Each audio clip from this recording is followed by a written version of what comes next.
Anyway, so there it goes. Holy cow. Guys, I copy pasted the same key and just repasted it in, and now it works. YouTube, you're so silly.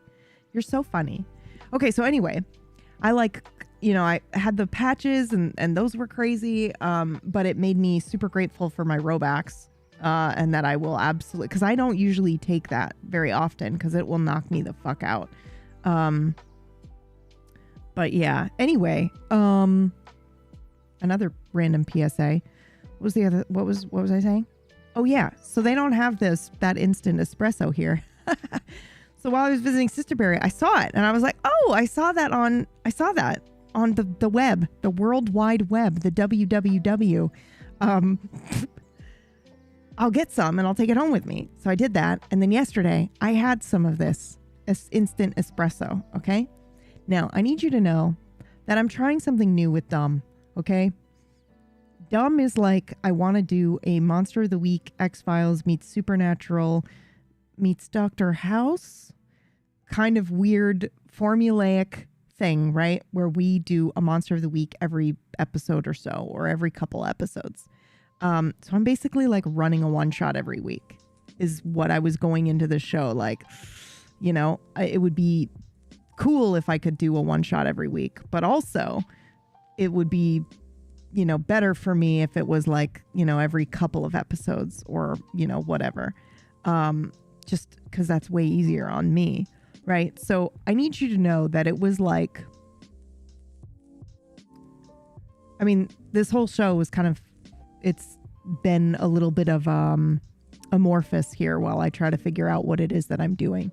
And I knew that I wanted guests to come on, not all the time, because that's a nightmare for a GM to try to find people that are available. But I did know that I wanted guests to come and be the local person, right? Your touch point for the case or whatever it is. And now we know that. I can talk about that. I'm not sure if I've already talked about that, but if I haven't, you know, I'm going to now. So I knew I wanted you know, people to come on and guests as this the kind of local touch point. But I also knew I was going to have to basically write a fucking case, a mystery, every couple of weeks. And I need you to know that I did not know. In my head, I was like, oh, I've got like, you know, 15 people that I can ask. That's way too much of a number. But I was like, oh, I've got plenty of people that I can ask. And nobody I know has a life. So it'll be fine. I'll be able to find somebody that will be on the first case or the first episode. Everyone was fucking busy, dude. And I was like, oh no, I'm in trouble. And fucking trench mouth, dude. Like, I'll take a half day at work. I got you. Trench saved the day. And honestly, Oglethorpe was the perfect first character, dude. Please, please, please make it so we never have a Lupine case until way later. Yeah, that's 100% the joke. That was 100% the joke. He was amazing. He was so good. It like the cosplay was incredible. He just like was, and some of a fine American name. And then he got to Akachi and was like, a fine American name. It was great. It was so good. It was so good. I love Oglethorpe. Yeah. It's fitting considering everything around Dumb I know so far. Yeah, I didn't want it to feel like, I don't want anybody watching the show to be like, oh, there's something I'm missing, clearly, from another show or another thing, because we definitely wanted to go into this as its own thing and let, you know, people enjoy it. But we also want to make many, many nods, as many as possible, and like winks to the original Dumb crew as possible. It's more like Easter eggs, yeah. So, but I also know that like, a lot of that I want to take into this iteration of Dumb and make it canon, you know, like some of those stories, like, you know, that we had the potato sack race, which I think I didn't remember this, by the way. But like last night at like 3:00, I was like, oh my God, I'm pretty sure Alder and Rod actually had a conversation about potato sack racing once on somewhere at one point. And then I was like, oh, my brain must have just grabbed that and went with it. Yes. Yeah. I didn't know that at the time, Grenig. It just came to my brain and I just said it. The single pickle in the barrel that had me almost in stitches at work. Yeah. Oh my God. It's so good. It's also fun. it's really fun playing Alder because it's like she's I get to play her like wickedly smart in some ways and then super fucking dumb in other ways, and it's so fun. Like them trying to get me to stop saying I'm dumb is, I will never get over that. And then also I just love the players that we have where I can just be like, oh, just be careful when you do that. And then they're like, wait, what? Why? You know, it's so great. And it's just like, I don't know. It's just possible. It could be that way. Is it? I don't know, but it's possible. So just be careful. There were so many jokes happening. Yeah, it's a lot. It's a lot, and it was really good. So anyway, huge shout out to Trench for being there like mega last minute. But because of that, right, I knew that I was like, okay, so it's an Oglethorpe is coming in. So it's got to be, everything is 50-50. I cannot forget that. I have to say that. I have to bring that back.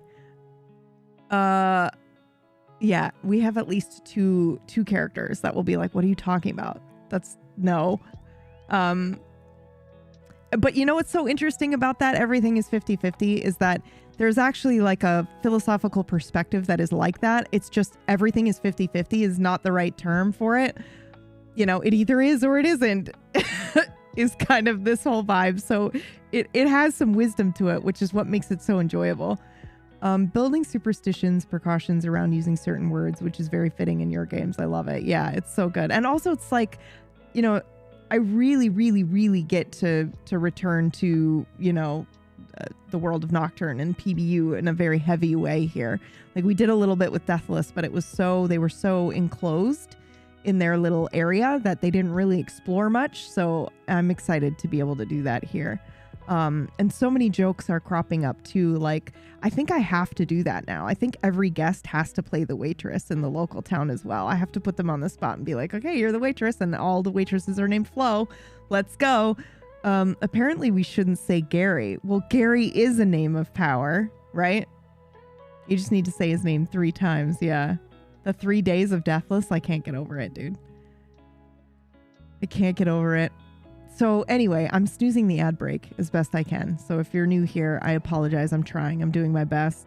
I don't know if Sav is here to yell at me yet. Anyway. Yeah, so I knew that we're going to have guests, right? And I knew that I was going to be doing like a mystery every week or every couple of weeks. I wrote that as a one-shot, you guys. But I wasn't sure how the pacing was going to go. I wasn't going to rush it because I feel like a one-shot mystery is possible, but I also want to leave room for their banter and their character development, you know? But also have a very engaging mystery that is also varies from basic bitch to very complex. So I thought it was like, I was just watching, really. I was like, we're going to see what happens this episode. Hopefully we get it all done. And if we don't get it done, I'll figure out the pacing as we go. You know, or I feel like Trench is good at helping with pacing as well, 100%.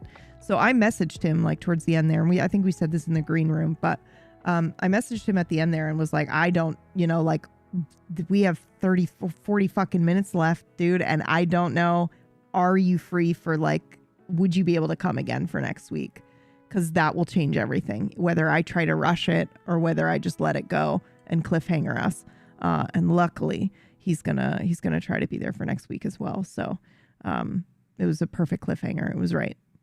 I knew it wasn't a howler as soon as he described the call. Yeah, and you know what's crazy about that is that when I designed the call, I sent it to him early so he could hear it. And I'm like, I didn't think about it at the time, but afterwards I'm like, I'm so glad I did that so that he could actually describe, you know, what it sounded like. Hey bees, how are you? It's Miss Moore. Had to move my car and the one day I forget my jacket's pouring rain. No. Anyway, so I really like the pacing of that. And in retrospect, watching, you know, like watching the episode unfold as it was going, I was like, honestly, no, this is perfect timing, right? Where we will maybe try to solve a case in 2 episodes. Obviously, there's going to be cases where it's 1 episode, but 2 to 3 episodes feels like a good breathing space for me writing it each week, and also for somebody give B a sub, please. I love her. I never do this. I never do this. I don't want her watching ads. Please. Thank you. I never do that. Okay. Now I'm begging for subs, but it's for B. All right. Thank you. I appreciate you. Thank you. Thank you so much. Thank you. B, look at, I don't know if you're a fan of, thank you so much. Sorry, I feel guilty for doing that, but I never do that, but it's B. I had to. You beat me. I also don't want a damn second where I can't see or hear you. Oh my God. She's too nice to me. Oh my God. Okay, that's not what I meant. Okay. Thank you. Uh-oh. Yeah, nope. I just meant just the one. Thank you so much. I'm sweating. I'm going to have to turn my fan on. Don't do it to me. Don't do it to me. Don't do that. Thank you. I mean, I'm saying thank you. Thank you is what I meant to say. Thank you. Okay. I did it, guys. Okay. Anyway, I was telling you the story. Proud of you, PB. Thank you. It's now about to get incredibly... B was Miss Moore. That's right. She sure was. She sure was. Is. Obviously, it's not like Miss Moore died. Loved her. Yeah, she's excellent. And she's canon. So, I don't think I've missed anyone yet, actually. I think I mentioned Crispin. Rod. I definitely mentioned Abe. I didn't mention Jim, obviously, because Jim's here, right? In this iteration, Jim is here.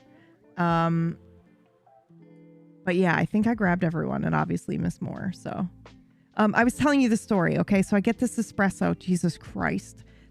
I get this espresso. I bring it home.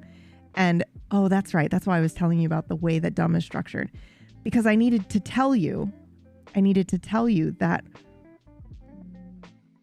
What was yesterday? Wednesday? Tuesday night, I hadn't written the episode yet. Because I'm also doing the Friday show as well. So I've just been doing, like crazy catch-up days where I'm like trying to get everything done while also, doing my chair time and also streaming. So like I knew in my head kind of like I knew I wanted a very, I don't want to say basic mystery, but I was sure I was going to do a ghost for my first one. But then it was like, oh, nobody's available. And then Trench was coming in and I'm like, well, you're playing. Oh, that was the other thing. I was like, I mean, I would have asked him immediately, but I was like, I don't want to use Oglethorpe too early. He feels like a good surprise, like, and I want to do a basic bitch kind of episode. And he feels like he should be one that's, like crazy. But it worked out. It was perfect. He was the perfect one to have for the first episode, or for the first case rather. And it's just like, but once I knew it was Oglethorpe that was coming, I was like, oh, well, now it has to be a monster. It can't be a ghost. Oglethorpe's a monster hunter. I was so excited to see Trench in costume. Oh my God. Killed me, dude. Killed me. So good. And I don't know if he did this on stream or if it was just in the green room. I don't even know if he did it on the green room or once the green room was done recording. But bro, guys, he peeled his mustache off to reveal another mustache. And it was so good. It was so good. Holy fuck. It killed me. In the green room. Okay, so he did do that. Okay, awesome. Awesome. I'm glad that that's recorded somewhere. Oh my God. It was good. So anyway, so it's like Tuesday night. Okay. And I'm working on the case. I'm like, but the thing is like, it's difficult. It's probably one of the more difficult things that I've done, but I knew I wanted to do it when I approached the show. I was like, because here's the thing. I'm writing a case, but I'm also writing an improv case. So I can't have things that are too scripted. I can't have moments that are too, specific. So it's like, but I also need clues because I want the players to know, like, to be able to solve something. I don't want to tell them the answer, because normally in a one shot, you could be like, okay, guys, this is maybe the end point that we're trying to reach. And everybody improvs their way to that point. you know, or you have like 2 or 3 beats that you know you need to hit because you're hitting somebody's backstory and it's already determined. But this, I want them to play. So I was like, well, I can't, yeah. I was like, this is going to be weird because I can't just write an episode of House. I mean, nobody can just write an episode of House. You know what I mean? But there's a formula there. There's the thing that happens, the reveal, the thing that you think that it is, and then they almost kill the patient, and then they find out what it really is, and then they save the patient. You know, it's that same formula. Or like The Mentalist is the same formula. Like the villain is in the first 10 minutes, you know, and then blah, blah, blah, or whatever, you know? So it's like that. So I was like, okay, I know I want to do, and it's the same thing for Supernatural, right? Open with a civilian point of view, so the audience gets to see that the scary thing is real. I think they do this for X-Files too, you know. So it's that, right? And so I'm like, I want to sit down and I want to have a formula for me and for my show, so that it's easier for me to write it every week. So I can just go, all right, what's this? Boom. What's this? And that way it's easier for me when everything is lupus. Exactly. Thanks again to Trench for repeating that joke, because I think it got missed the first time I said it. I was like, it's never lupine, and nobody fucking said a thing. And I was like, God damn it. Did that just like go under the radar? I'm so sad.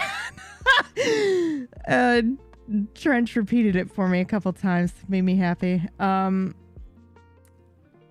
Oh yeah, the green room is extra awesome because you do get to see how characters progress in Otherworld. Yeah, we're doing end of session questions and leveling and stuff. So that's pretty cool. We did that for the first time yesterday.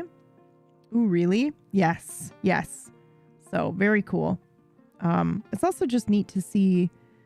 It's neat, you know, again, we did this a lot for, you know, for Deathless, but it's different because these guys they got like a PDF of rules to look at, and they have a PDF of questions to go through at the end of session, and they have stuff they can look at for how to level their character up and things like that. So, yeah, I'm pretty excited about that. And the other approach that I'm taking with it too is that I get to introduce the system in character as Alder. So I'll be able to, which is weird unless you've read the PDF, but you know, I'll be able to kind of slowly introduce things in character to them. That is part of the mechanics of gameplay, which is just fun. It's all good fun. Anyway, so I'm like rushing to fucking write this thing, and I'm struggling with it, and I'm like, okay, well, you know, I think I have it, but I'm not sure I have it. And, you know I want it to be kind of like simple. I want to introduce a creature or a type of creature in, you know, to the audience and to you guys that it exists in the other world. And I kind of want to touch on that a little bit, but I don't want it to be too complex.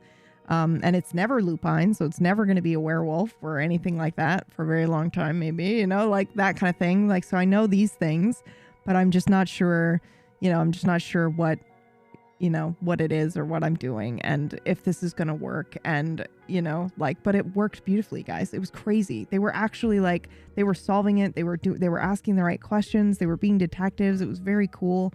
I thought the pacing was awesome. So yeah, I was really, really, really happy with it. So anyway, all of that to say, so the Tuesday night, I had written the thing, right? And then I was like, you know, I messaged Trench a couple times, like, I think I have it. No. Actually, I don't said I think I have it until I had it. I was like, I don't know. It's like this, and I'm not feeling this way or that way or whatever, and blah, blah, blah. And then I think it was like, when was it, Trench? I just sent Trench a message at like 3 a.m. or something when I finally got it. And I was just like, I got it. And then I went to bed. I just was like, I didn't tell him anything until the next morning. I was like, I fucking got it and it's good. And then I just set my phone down and went to sleep. And then I woke up and was like, I need to sleep on this. I'm going to bed at 10. And then at like 2 or 3 in the morning, I went, I fucking got it and it's good. And then I didn't say anything until the next morning, I think.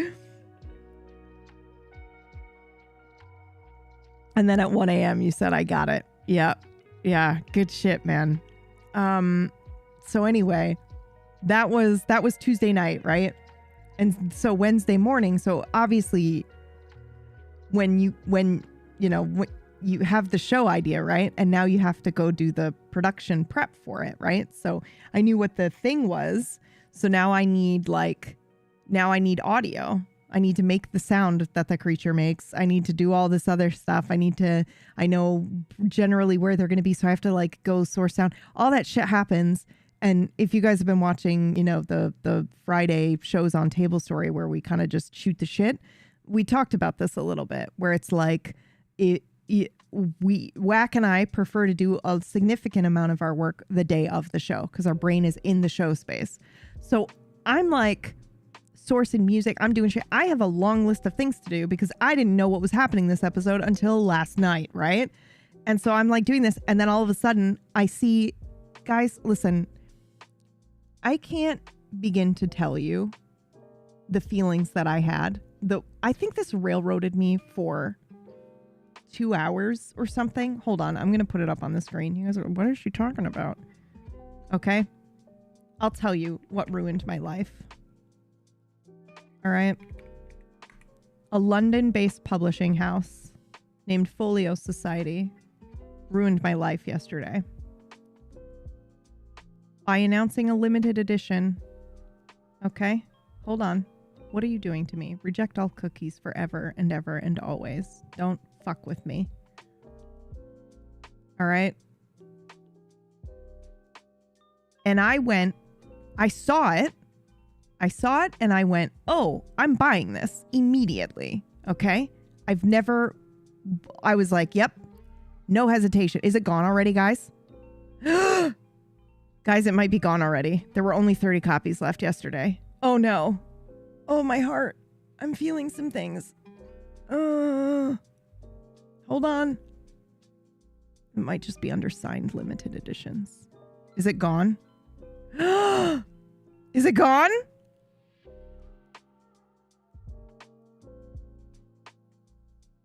It might be gone. It might be gone forever. I don't even see it listed anymore as like sold out. Hold on.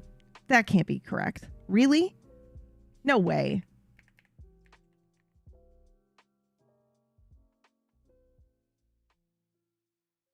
Is it gone? Hold on. Please don't be gone. No. I don't care if it's sold out. Still give me the page so that I can show everyone what it was that we were looking at. The Never-Ending Story comes up, but I think The Last Unicorn is gone, you guys. I think it's sold out yesterday. What? No way.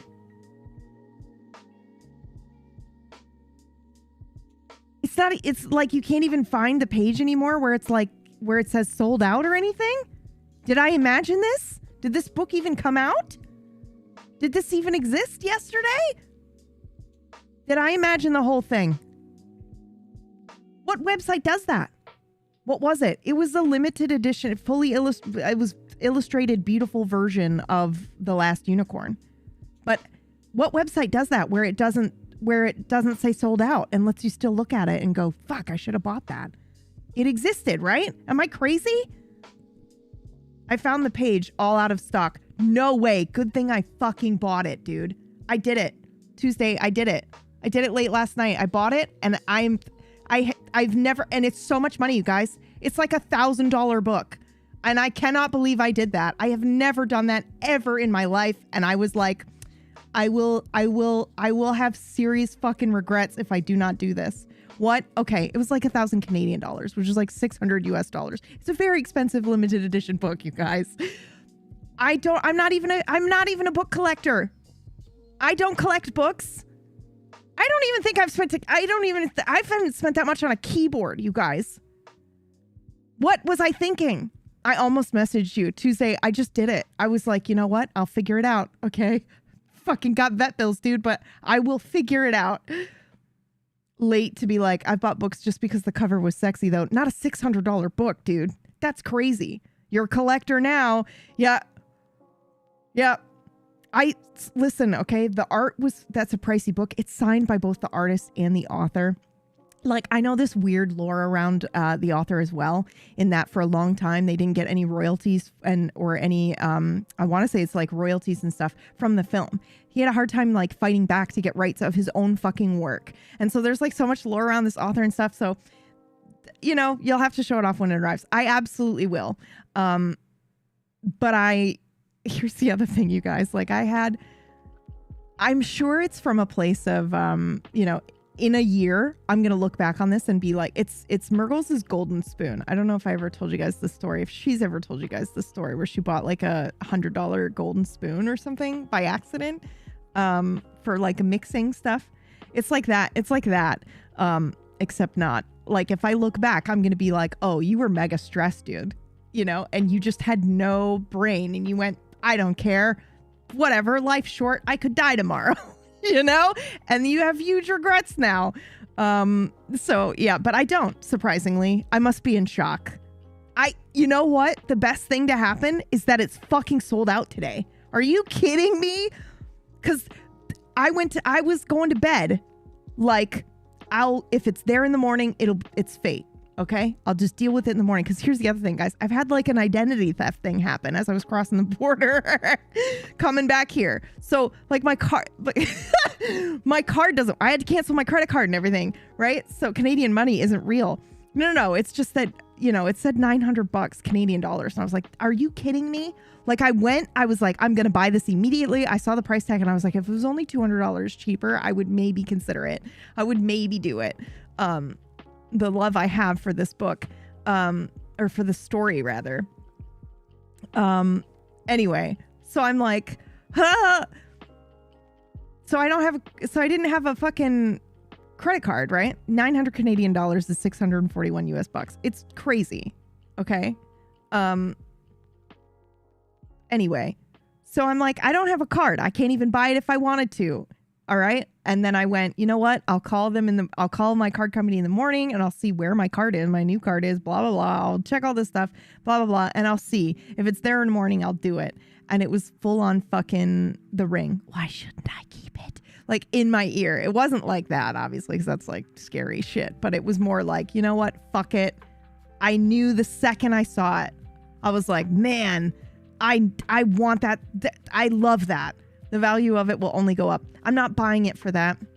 I'm not buying it to have it on a shelf and sell it later. I want that. It is like one of the few good memory. Oh boy, is it happening? They got me on an emotional purchase.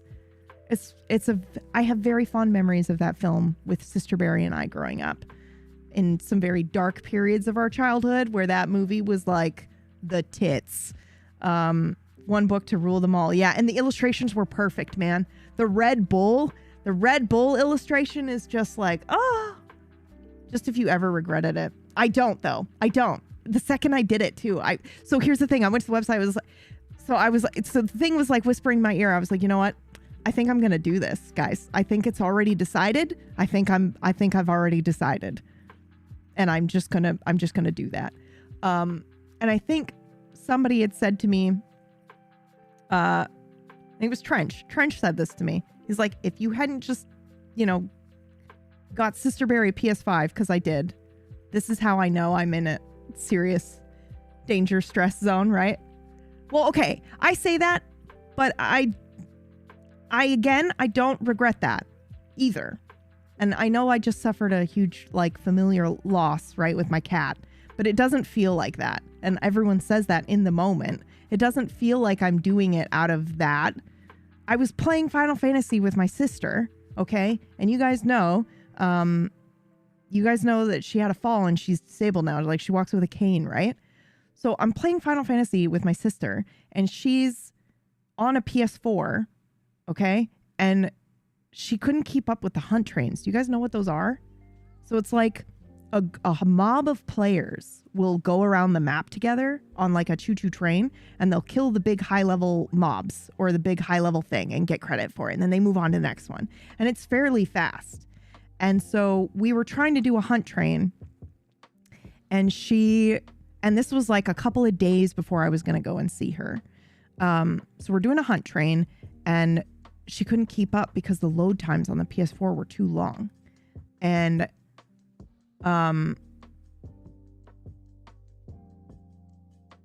And I was like, well, maybe we should just do something, something else. It's like every time she would get there, the thing would already be dead by the time she would load in and get there. Even if I waited for her and like ferried her, we would get there right as the thing was dying or just had died. And she just exasperatedly was like, great, I love being disabled in my video game too. And I was like, I'll be right back. And I got up and I was like, I'm going to fucking buy this bitch a PS5. I like just the pain in her voice. I was like, nope, it's not happening. Not happening. I'll figure it out. And so I drove down. Dude, she's pulling it out of the back of the car like, oh, you brought your PS5. And I'm just like, nope. That's for you. So Trench was like, if you hadn't just done that crazy purchase, you just spent an insane amount, like a crazy purchase, then I would say go for it. But you did just do a crazy purchase. And I was like, yeah, and you know what? I want to do that for me. Where's my crazy purchase? So then I got up and I like went to the website and it was like, oh my God, they take PayPal. And I was like, done. I'm buying the book. This is my PS5. I got it. I'm good. It's a little, So I just was like, fuck it, and I had no regrets, man. I slept like a fucking baby. I was like, yes, I got it. And I think there were like 34 or 35 copies left, guys. What if I get number 33 and it's labeled? Could you imagine? Life's too short to not have nice things. I mean, what the fuck am I going to do with it? It's too pretty. I can't even look at it. I have two other books from Folio Society. One is the, Philip K. Dick, Scanner Darkly, and Do Androids Dream of Electric Sheep. It is fucking beautiful, guys. The illustrations are incredible. It's like a book where you, like, one side is the other one, then you flip it over and it's the other book. And even though I love, you guys know how much I love Blade Runner. I ran a whole show in fucking Blade Runner. So you guys know I love Do Androids Dream of Electric Sheep. But even considering as much as I love that, my favorite Philip K. Dick book was actually Scanner Darkly. So the only reason I feel like I bought that limited edition, and it wasn't even a limited edition, it was like $120, but like that's expensive for a book, right? But even though I love that, I was only swayed because it was Scanner Darkly as well, and that one's my fucking favorite. And I was like, holy shit, it's like, 2 for 1. And then Winnie the Pooh, because obviously, I very distinctly remember my mom having a copy of illustrated Winnie the Pooh, like an omnibus, when I was little. And I really found comfort in that, in the Winnie the Pooh stories. Don't judge me. Shut the fuck up. Winnie the Pooh and also The Last Unicorn, right? So when I saw it, I was like, oh my God, I must have. So I'm very excited to add it to the collection. Eeyore. Yeah, I liked Rabbit, obviously, because I just felt like everyone gave Rabbit such a hard time. I loved all the characters. Pooh, Piglet. I loved them all. Very good. Even Christopher Robin. You know what other book that I have that is precious to me? And I have it on fucking display. Hold on, I'll get it for you. I'll get these books out if you guys want to see them. Hold on. I'll go get them. That's the other thing too. I just got this crazy bookshelf, right? I don't know if you guys can see it on stream, but I put this bookshelf together so I could display my keyboards and stuff. And I have some books on display.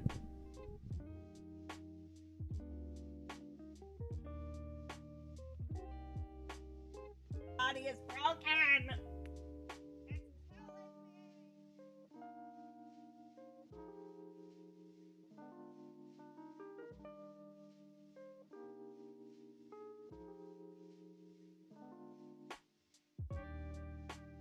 Okay.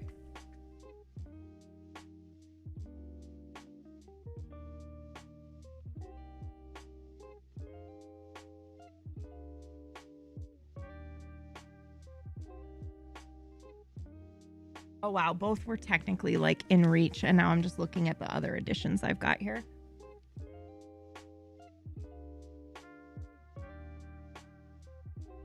I love that they've made more than one horror movie about Winnie the Pooh since it lost copyright.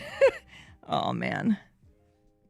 Okay, Scanner Darkly is also one of the coolest movies of all time. So I watched it, I think, when it first came out, but I hadn't read the book yet. So I don't think I understood, but I do remember when I read the book, it was I was camping. I was out in the woods, and I think I read it in like a day. And I remember crying at the end of it. It was so good. And just being so moved by it. And I think I remember rereading chapter 12 of Do Androids Dream. Like, I read the book, I was reading the book, I read chapter 12, and then I went, holy fuck. And then I went back and read it again immediately. I've never done that before. So it's not like I didn't enjoy Do Androids Dream, but Scanner Darkly was just, man, I don't know. There's something about it. Okay. Are you ready?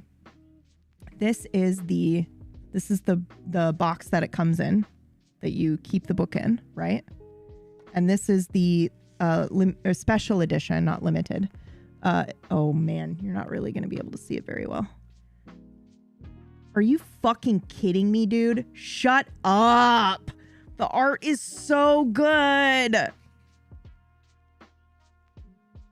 And so then this is Do Androids Dream. That's the side.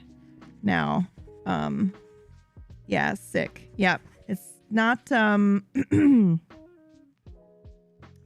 these illustrations are crazy.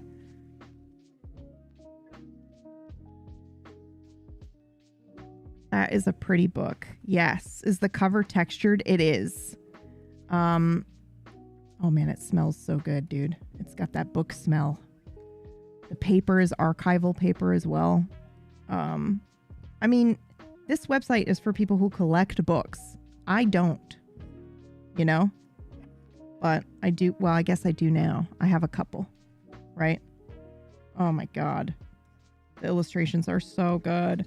And then halfway through it switches to the other book, but you have to flip it upside down. I do now. I know. Ah, it's so good, you guys. I love it so much. Holy crap. And with this one, it's got illustrations, I think, from more than one illustrator.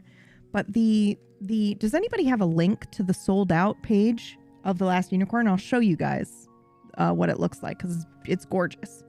But the other book that I have that is very precious to me is The Brave Little Toaster, which a community member sent this to me back when I had a P.O. box, located it, tracked it down in Germany, and then sent me a copy of the book because I was on stream saying like, oh, I love this movie, but I never read it's apparently based on a book. I've never read the book, but it's all out of print. So it's Van Fennell tracked this fucking book down and then sent it to me. And it's literally right here on my bookshelf, like right next to me. I can always see it. Don't say nice things. Oh. And then like wrote a message in the front, in the beginning. Oh my God. It's so good, you guys. But the book is fucking sad. I didn't know it was a book either. Yeah. It's...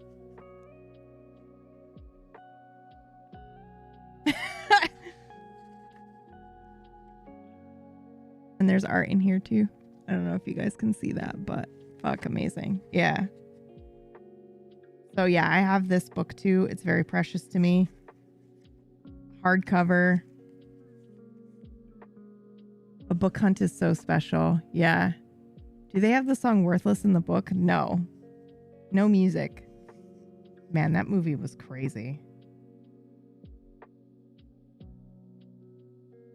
I should have known, groaned the Hoover. I should have known. It's not your fault, the toaster assured the vacuum, but it only groaned louder. Seeing that it could not be of any help to the vacuum, the toaster went over to the lamp and tried to calm it down. Once its beam was steady, the toaster suggested that it be directed into the branches above them, on the chance that the blanket, when it was blown away, might have been snagged on one of them. The lamp did so, but it was a very faint light and a very tall oak and a very dark night, and the blanket, if it were up there, was not to be seen. Are you kidding me? This movie is also like crazy important, integral to my brain development. I have to go to therapy. All right, enjoy. So do I. I just bought a $600 book, but you first.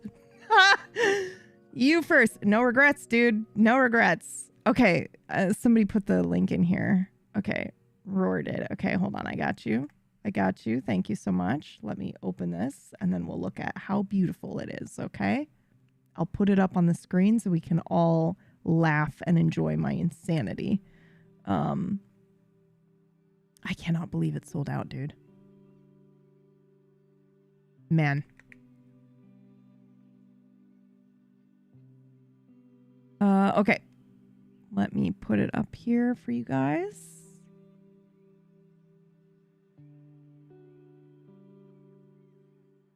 That did not work, right? Sorry, hold on. I'm on a different thing than we normally are. Different computer. Oh, that'll do it. Okay, perfect. Got a YouTube button. Where is it? There it is. Okay. Okay. Are you kidding me? So obviously, you know, the cover's crazy, but the art is what got me. Oh my God.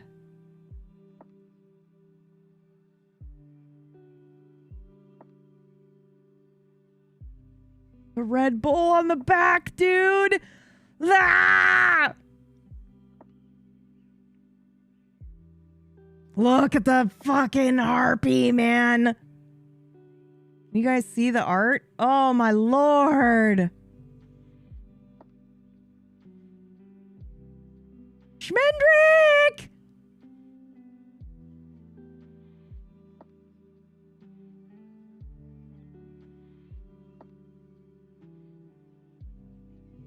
Oh man.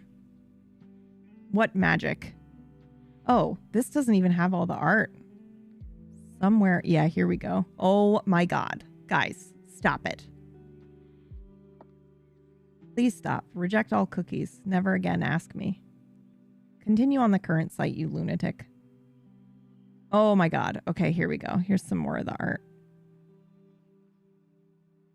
Ah! That was the one the Red Bull one that I want to show you guys. Like, the art has somehow, it's very much its own thing, but it's like, it also captures the film art. You know? Like, man. Imagine getting commissioned for this. Imagine being an artist that gets asked to do this. And you're like, are you kidding me? This is the best day of my life. Yeah. Anyway. Zero regrets. I'll figure it out later. I can't believe I did it, dude. Oh my God. But I'll show you guys as soon as it gets here. We'll put gloves on and everything. We'll put gloves on and everything.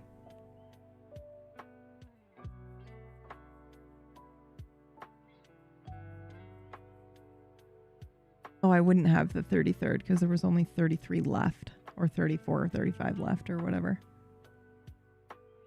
28 black. I didn't even read all of it. I didn't even read all the cool things it has. So we'll find out when it gets here. I just knew. I was like, well, that is hit my emotion button. I'm feeling things.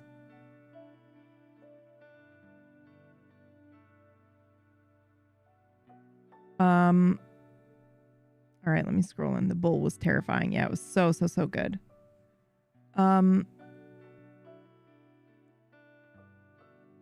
Ooh, thank you. I will. I will be. Very unimportant. I will definitely do that. Thank you. Oh, wait. Grabbing and sharpening a burger wrapper from the car floor. Yeah, I'm trying to think of like... Oh, bless. Okay. Dude, guys, I was like, I haven't seen Sav today. And she didn't say anything. Sav's always like super sweet about being like, I'm not going to be there today or whatever. And I've been sitting here for the last hour like, do I message David and see if she's okay? She just messaged me like, just forgot to let you know I'm visiting with my sister. Oh, okay. You know, like when somebody's got a habit, you know, and you're kind of like, oh, they haven't done the thing that they always do. They're dead. The PTSD brain of like, oh, they're dead. They've died. Yeah. She's dead. Anyway, so obviously we need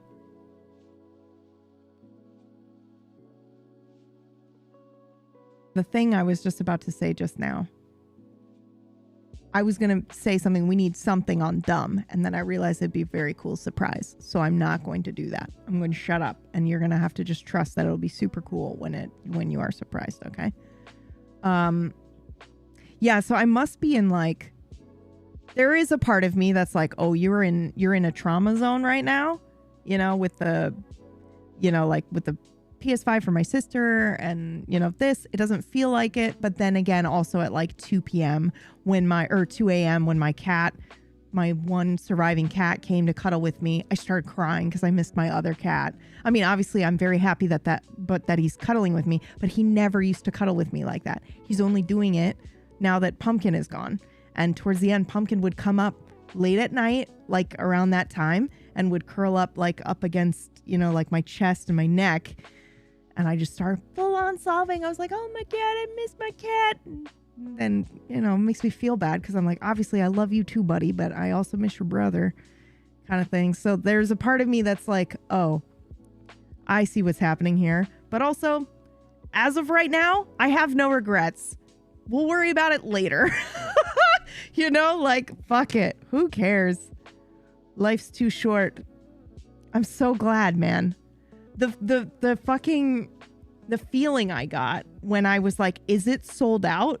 Like, thank God. The feeling of relief that I got, that I was like, well, I'm so glad that I listened to myself and I did it anyway.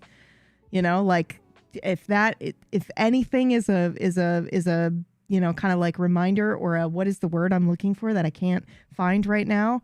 Just a reassurance, like that was the right thing to do. Holy crap. You know, holy crap. Now, here's the thing though. We haven't admitted it to Merkles. So we're going to do it right now. I don't think she's going to see it. But dude, she was like, if you buy this, I am going to randomly text you various periods for the rest of our life being like all the things you could have spent that money on. I will never let you live this down if you buy this book. So I can't wait for that. Cannot wait for that. Holy shit. Did I ever tell you guys? This is slightly erring on the personal side of things, okay? So I apologize if this is too personal because we don't usually talk about stuff like this. But when I did, it came up. We were already talking about it, right? We were talking about birth control earlier. When I went off my birth control, Merles was like, oh, you're going to have a baby. You're getting pregnant. What do you mean? You're just going off birth control. And I was like, it'll be fine. And she was like, I'm putting this day right here that we're having this dinner. I'm putting this in my phone, my calendar reminder. So every year I'm going to just text you, blah, blah, blah. Couple years goes by and she goes, why do I have a baby emoji thing that comes up on this date for you? I had to remind her. Well, that was the dinner that we had. And guess what? Still no baby. Oh, fuck, dude. Yeah, it's funny. And also, that happened again. Does anybody remember? It must have been Matrix dodging. Yeah. Fuck. The jokes I could make. It happened again for October something. I feel like it was during an episode of, if anyone knows, I feel like it was the episode of Stygian that Brad GM'd, where they made some joke about my birthday and then he put it in his calendar because he sent me a message this October being like, happy birthday. And I was like, the fuck you on about? And he's like, I don't know. It's in my calendar for some reason. I was like, okay. I don't know what that's for. Maybe it was my table story birthday, actually. That could have been what it was. But yeah, we're weird. We do weird stuff like that, reminders like that. Anyway, ladies, get off the fucking birth control if you've been on it for a while. Figure out something else, man, because holy shit, this stuff is crazy. I know we had that PSA at the beginning, but there's a bunch more peeps in here now, so fucking there you go. The PSA at the end. Your cancer rate jacks up the longer you're on it, so just do that research, look it up, because I'm wrong about the times and the whens and the hows and the whences. So go.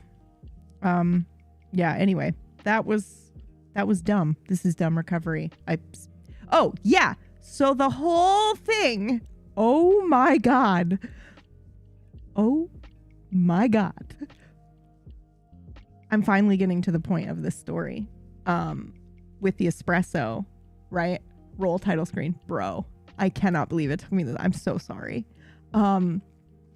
So I had the instant coffee yesterday. I had nothing planned. I saw this book come up, right? This book, and I was like, I have to have this. And it was like occupying my mind while I'm trying to get ready for my show in 3 hours. Still have to do most of the prep.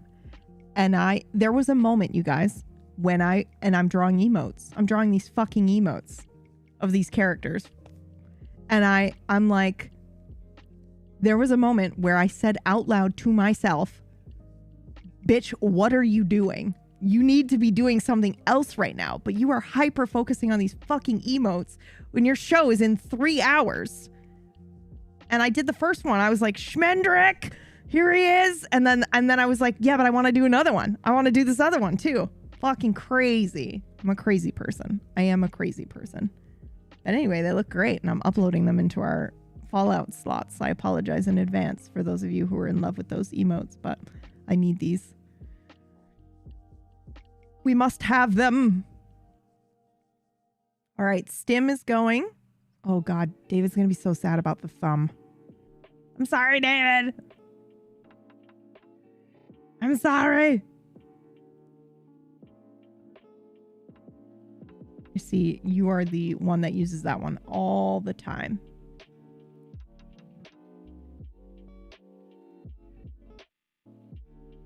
And I know that Mr. Skeleton could definitely be a blush.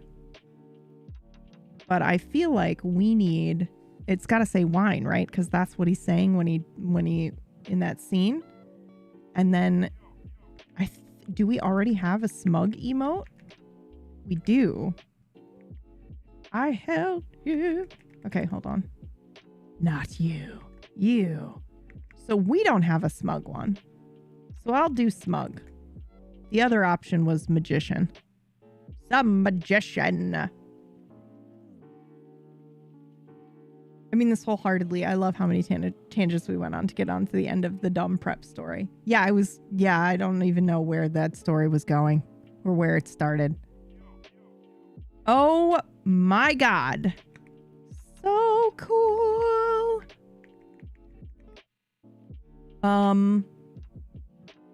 Okay, they're uploaded. All that to say, Tuesday, we now have our emotes on Twitch. All right, PB, it started with coffee. I know, man. I know.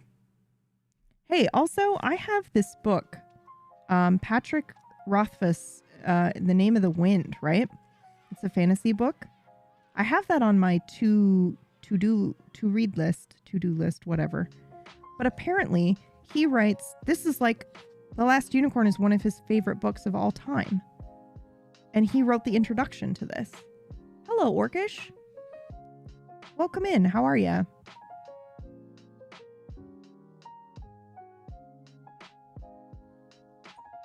Please read it. Okay. But I have to change the music then. I have to change the music. I will say I'm looking at the introduction right now. I love this book. That's the only truly important thing I have to say here. Everything else I write will be secondary to that. Embellishments, flourishes, variations on that theme. So, if you're standing in a bookshop reading this introduction, wondering if you should buy this book and give it a try, the answer is yes. If someone gave you this book as a gift and you're looking for a new read, trying to decide if it might be worth your time, the answer is also yes. If you read this book when you were younger and loved it, and you're worried that it won't be as good as you remember, that it will have faded somehow, don't worry, it hasn't. If you're worried that perhaps it's you who've changed too much, grown weary, had your heart hardened by the world, your palate roughened by less subtle stories, why is this punching me directly in the fucking emotion? What is happening? Let me reassure you, this story is as perfect as a pearl. It is sweet as the kiss you remember most fondly in the quiet corner of your heart. I've given this book to people I love, pushed it on strangers in bookstores, and read it out loud to my children. I keep several copies on hand, so I always have one to give away. Jesus. That is crazy. It is a book I recommend to anyone and everyone, no matter who they are, no matter their age, their genre preferences, or whether or not they're interested in unicorns. So I'm recommending it to you right now. Do yourself a favor. Please read it. Please. This is not simply a book I love. It is my favorite book, and it has been my favorite book for the better part of 30 years. It is the book my heart loves best. For those of you who haven't read this book, fear not. I'm not going to commit the biggest sin of introductions and spoil it for you by talking about all my favorite bits, or steal all the good jokes and put them in here so I look clever, or give away plot points, or make references you can't understand because, well, you haven't read it yet. But 2 paragraphs from here, I am going to reference a couple of characters for the folks who have read the book before. So if you want to avoid even that, I love him. Buy all of his books right now. What? Who is this? What did he write? I'm reading everything. Holy shit, this man is a kindred spirit.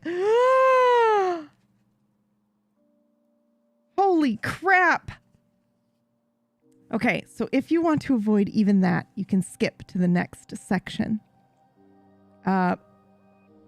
Okay, we're going to do that, even though I know all the characters. We're going to do that. We'll read the introduction after we've read the book, okay?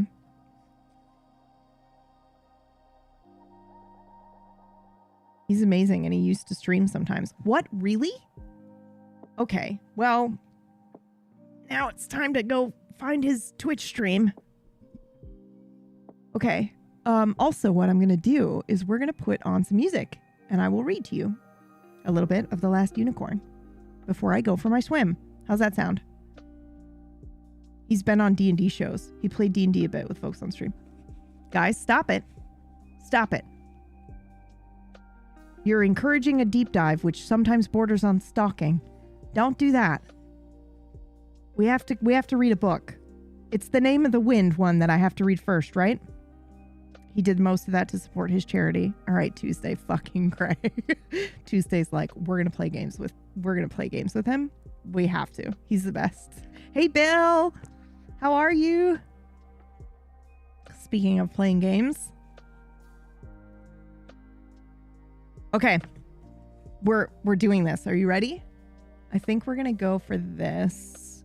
This may not be the right vibe, but I'll try.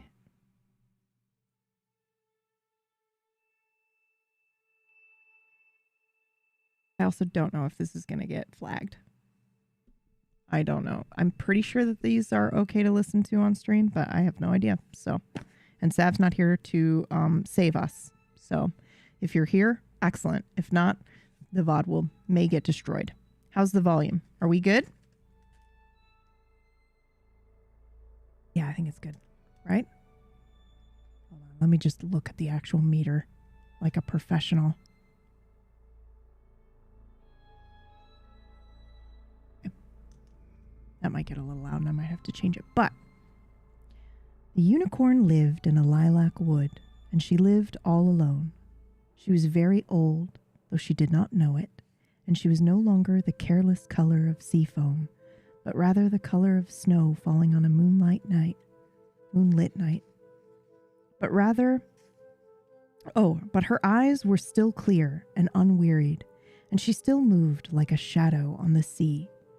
She did not look anything like a horned horse, as unicorns are often pictured, being smaller and cloven-hoofed and possessing that oldest, wildest grace that horses have never had, that deer have only in a shy, thin imitation, and goats in dancing mockery.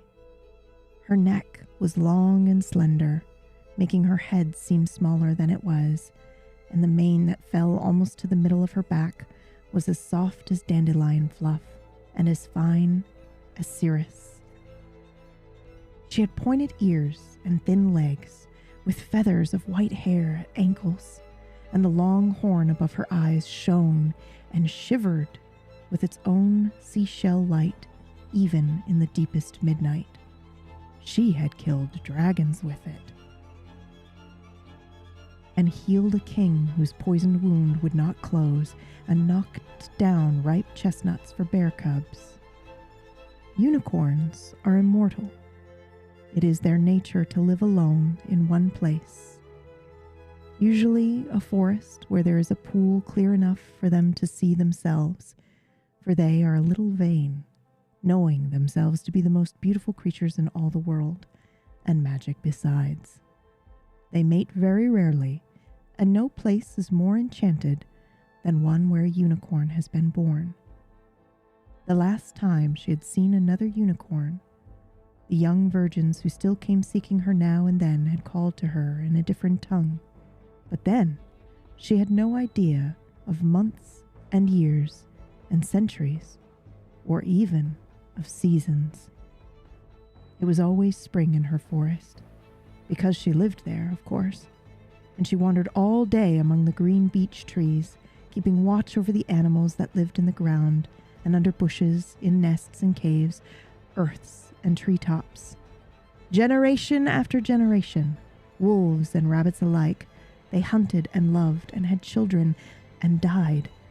And as the unicorn did none of these things, she never grew tired of watching them. One day it happened that two men with long bows rode through her forest, hunting for deer. The unicorn followed them, moving so warily that not even the horses knew she was near. The sight of men filled her with an old, slow, strange mixture of tenderness and terror. She never let one see her if she could help it, but she liked to watch them ride by and hear them talking. "I mislike the feel of this forest," the elder of the two hunters grumbled. "Creatures that live in Unicorn's Wood learn a little magic of their own in time, mainly concerned with disappearing. We'll find no game here." Oh my god, I can see the movie in my head, dude. Holy shit. Oh my god, dude, is the moth speech in here? 'Cause I'll die. Is the butterfly's monologue in here? 'Cause I'll die. "Unicorns are long gone," the second man said, "if indeed they ever were. This is a forest like any other." "Then why do the leaves never fall here, or the snow? I tell you, there is one unicorn left in the world. Good luck to the lonely old thing, I say. And as long as it lives in this forest, there won't be a hunter who takes so much as a titmouse home on its saddle. Ride on. Ride on, and you'll see. I know their ways. Unicorns." "From books," answered the other. "Only from books and tales and songs. Not in the reign of 3 kings has there even been a whisper of a unicorn seen in this country or any other. You know no more about unicorns than I do, for I've read the same books and heard the same stories, and I've never seen one either." The first hunter was silent for a time, and the second whistled sourly to himself. Then the first said, "My great-grandmother saw a unicorn once. She used to tell me about it when I was little." "Oh, indeed. And did she capture it with a golden bridle? Bridle? Jesus, I can read." "No, she didn't have one. You don't have to have a golden bridle to catch a unicorn. That's part of the fairy tale. You need only be pure of heart." Yes, yes, the younger man chuckled. "Did she ride her unicorn then, bareback under the trees like a nymph in the early days of the world?" "My great-grandmother was afraid of large animals," said the first hunter. "She didn't ride it, but she sat very still, and the unicorn put its head in her lap and fell asleep." My great-grandmother never moved till it woke. What did it look like? Pliny describes the unicorn as being very ferocious, similar to the rest of its body to a horse. With the head of a deer, the feet of an elephant, the tail of a bear, and a deep bellowing voice, and a single black horn, 2 cubits in length. And the Chinese, my great-grandmother said, only that the unicorn had a good smell. She never could abide the smell of any beast, even a cat or a cow, let alone a wild thing. But she loved the smell of the unicorn. She began to cry once, telling me about it. Of course, she was a very old woman then, and cried at anything that reminded her of her youth. Oh, shit. This is all of us, eh? Let's turn around and hunt somewhere else, the second hunter said abruptly. The unicorn stepped softly into the thicket as they turned their horses and took up the trail only when they were well ahead of her once more. The old men rode in silence until they were nearing the edge of the forest, when the second hunter asked quietly, "Why did they go away then, you think, if there were ever such things?" "Who knows? Times change. Would you call this age a good one for unicorns?" Why is this so relevant? Why is this so relevant? Oh, okay. No, but I wonder if any man before us ever thought his time was good for unicorns. And it seems to me now that I've heard stories, but I was sleepy with wine or I was thinking of something else. Well, no matter. There's light enough yet to hunt if we hurry. Come. They broke out of the woods, kicked their horses to a gallop, and dashed away. But before they were out of sight, the first hunter looked back over his shoulder and called, just as though he could see the unicorn standing in the shadow. "Stay where you are, poor beast. This is no world for you. Stay in your forest and keep your trees green and your friends long-lived. Pay no mind to young girls, for they never become anything more than silly old women. And good luck to you." The unicorn stood still at the edge of the forest and said aloud, "I am the only unicorn there is?" They were the first words she had ever spoken, even to herself, in more than 100 years. That can't be, she thought. She had never minded being alone, never seeing another unicorn, because she had always known that there were others like her in the world, and a unicorn needs no more than that for company. But I would know if all others were gone, and I'd be gone too. Nothing can happen to them that does not happen to me. Her own voice frightened her and made her want to be running. She moved along the dark paths of her forest, swift and shining, passing through sudden clearings unbearably brilliant with grass or soft with shadow, aware of everything around her, from the weeds that brushed her ankles to insect-quick flickers of blue and silver as the wind lifted the leaves. Oh, I could never leave this. I never could. Not if I really were the only unicorn in the world. I know how to live here. I know how everything smells and tastes and is. What could I ever search for in the world except this again? But when she stopped running at last and stood still, listening to crows and a quarrel of squirrels over her head, she wondered, but suppose they are hiding together somewhere far away? What if they are hiding and waiting for me? From that first moment of doubt, there was no peace for her. From the time she first imagined leaving her forest, she could not stand in one place without wanting to be somewhere else. She trotted up and down beside her pool, restless and unhappy. Unicorns are not meant to make choices. She said no and yes and no again, day and night, and for the first time she began to feel the minutes crawling over her like worms. I will not go, because men have seen no unicorns for a while does not mean that they have all vanished. Even if it were true, I would not go. I live here." But at last she woke up in the middle of one warm night and said, "Yes, but now." She hurried through her forest, trying to look at nothing and smell nothing, trying not to feel her earth under her cloven hooves. The animals who move in the dark, the owls and the foxes and the deer, raised their heads as she passed by, but she would not look at them. "I must go quickly," she thought, "and come back as soon as I can. Maybe I won't have to go very far, but whether I find the others or not, I will come back very soon, as soon as I can." Under the moon, the road that ran far from the edge of her forest gleamed like water. But when she stepped out onto it, away from the trees, she felt how hard it was and how long. She almost turned back then, but instead, she took a deep breath of the wood's air that still drifted to her and held it in her mouth like a flower as long as she could. Are you fucking kidding me, dude? Holy shit, that's amazing. Woo-hoo-hoo-hoo.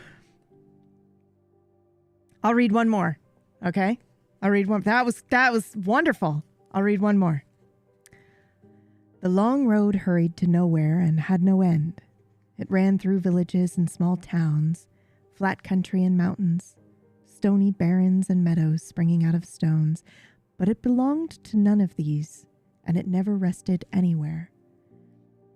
It rushed the unicorn along, tugging at her feet like the tide, fretting at her, never letting her be quiet and listen to the air as she used to do. Her eyes were always full of dust, and her mane was stiff and heavy with dirt. Time had always passed her by in her forest, but now it was she who passed through time as she traveled. The colors of the trees changed, and the animals along the way grew heavy coats and lost them again. The clouds crept or hurried before the changing winds and were pink and gold in the sun or livid with storm. Wherever she went, she searched for her people, but she found no trace of them. And in all the tongues she heard spoken along the road, there was not even a word for them anymore. Is this hope? What is this? Are unicorns hope, joy, childhood? What is this? This is the last unicorn, Zen. But I'm like obviously focusing on the metaphor of it, right? And this is just us talking now, real quick.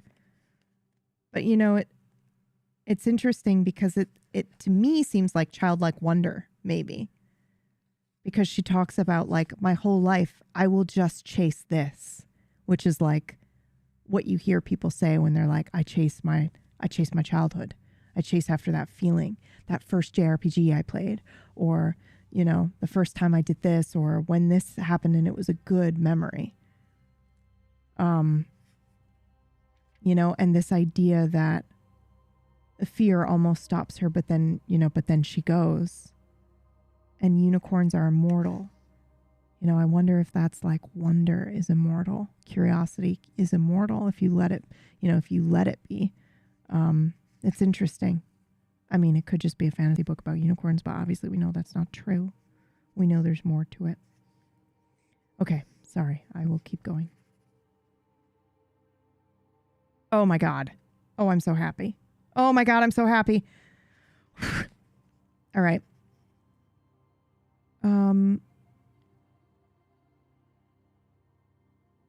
Early one morning, about to turn off the road to sleep, she saw a man hoeing in his garden. Knowing that she should hide, she stood still instead and watched him work until he straightened and saw her. He was fat and his cheeks jumped with every step he took. "Oh," he said. "Oh, you're beautiful." When he tugged off his belt, made a loop in it, and moved clumsily toward her, the unicorn was more pleased than frightened. The man knew what she was and what he himself was for, to hoe turnips and pursue something that shone and could run faster than he could. She sidestepped his first lunge as lightly as though the wind of it had blown her out of his reach. I've been hunted with bells and banners in my time, she told him. Men knew that was the only way to hunt me, was to make the chase so wondrous that I would come near to see it. And even so, I was never once captured. My foot must have slipped, said the man. Steady now, you pretty thing. I've never really understood, the unicorn mused as the man picked himself up. What you dream of doing with me once you've caught me. The man leaped again and she slipped away from him like rain. I don't think you know yourselves, she said. Steady. Steady now. The man's sweating face was striped, my God, with dirt, and he could hardly get his breath. Pretty, he gasped. You pretty little mare. Mare? The unicorn trumpeted the word so shrilly that the man stopped pursuing her and clapped his hands to his ears. Mare? She demanded. I? A horse? Is that what you take me for? Is that what you see? Good horse, the fat man panted. He leaned on the fence and wiped his face. Hurry you up, clean you off. You'll be the prettiest old mare anywhere. He reached out with the belt again. Take you to the fair, he said. Come on, horse. A horse? The unicorn said. That's what you were trying to capture, a little mare with her mane full of burrs. As the man approached her, she hooked her horn through the belt, jerked it out of his grasp, and hurled it across the road into a patch of daisy. A horse, am I? She snorted. A horse, indeed. For a moment, the man was very close to her, and her great eyes stared into his own, which were small and tired and amazed. Then she turned and fled up the road, running so swiftly that those who saw her exclaimed, Now there's a horse! There's a real horse! One old man said quietly to his wife, That's an Arab horse. I was on a ship with an Arab horse once. From that time, the unicorn avoided towns, even at night, unless there was no way at all to go around them. Even so, there were a few men who gave chase, but always to a wandering white mare, never in the gay and reverent manner proper to the pursuit of a unicorn. They came with ropes and nets and baits of sugar lumps, and they whistled and called her Bess and Nellie, and sometimes she would slow down enough to let their horses catch her scent, and then watch as the beasts reared and wheeled and ran away with their terrified riders. The horses always knew her. How can it be? She wondered. I suppose I can understand it if men had simply forgotten unicorns, or if they had changed so that they hated all unicorns now and tried to kill them when they saw them, but not to see them at all? To look at them and see something else? What do they look like to one another then? What do trees look like to them, or houses, or real horses, or their own children? Sometimes she thought, if men no longer know what they are looking at, there may well be unicorns in the world yet, unknown and glad of it.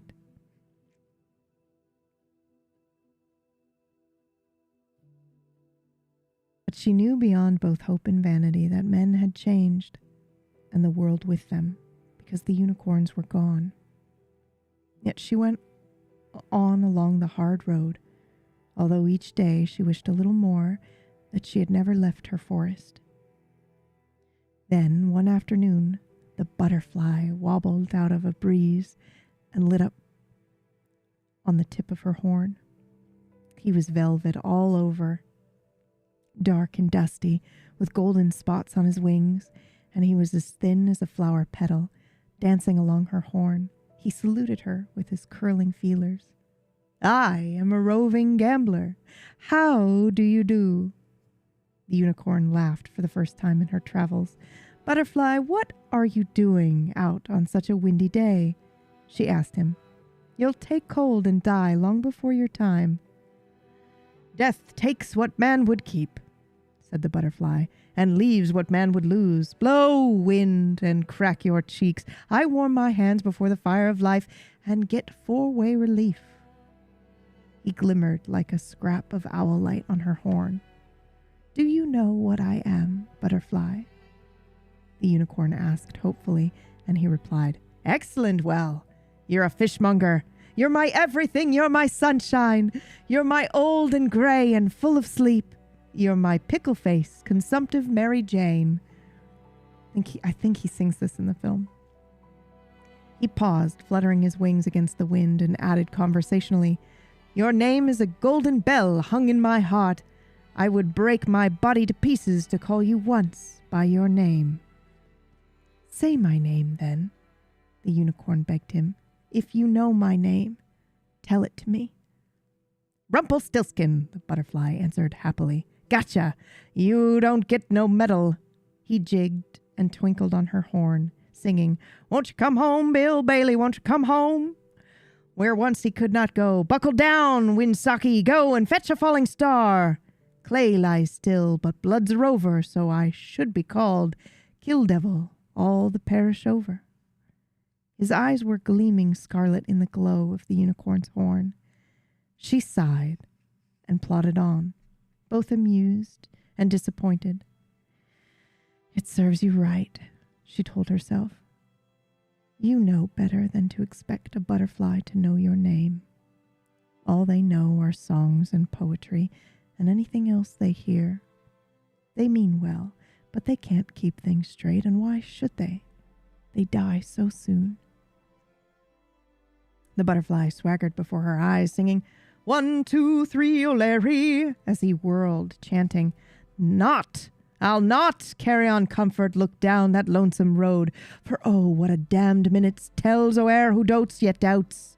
Hasten, mirth, and bring with thee a host of furious fancies, whereof I am commander, which will be on sale for 3 days only at bargain summer prices. I love you, oh, the horror. And aront thee, witch, aront thee. Indeed, and truly you've chosen a bad place to be lame in. Willow, willow, willow. His voice tinkled in the unicorn's head like silver money falling. He traveled with her for the rest of the waning day, but when the sun went down and the sky was full of rosy fish, he flew off her horn and hovered in the air before her. I must take the A train, he said politely. Against the clouds she could see that his velvet wings were ribbed with delicate black veins. Farewell, she said. I hope you hear many more songs, which was the best way she could think of to say goodbye to a butterfly. But instead of leaving her, he fluttered above her head, looking suddenly less dashing and a little nervous in the blue evening air. Fly away, she urged him. It's too cold for you to be out. But the butterfly still dallied, humming to himself.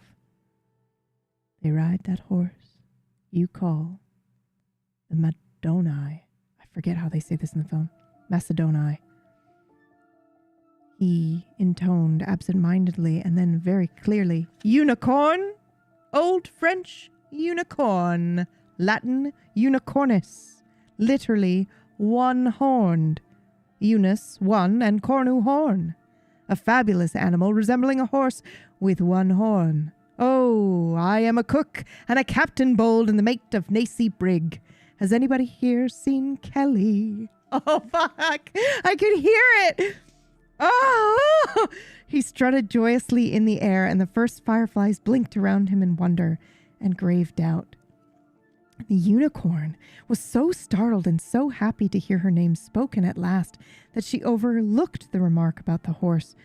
Oh, you do know me, she cried, and the breath of her delight blew the butterfly 20 feet.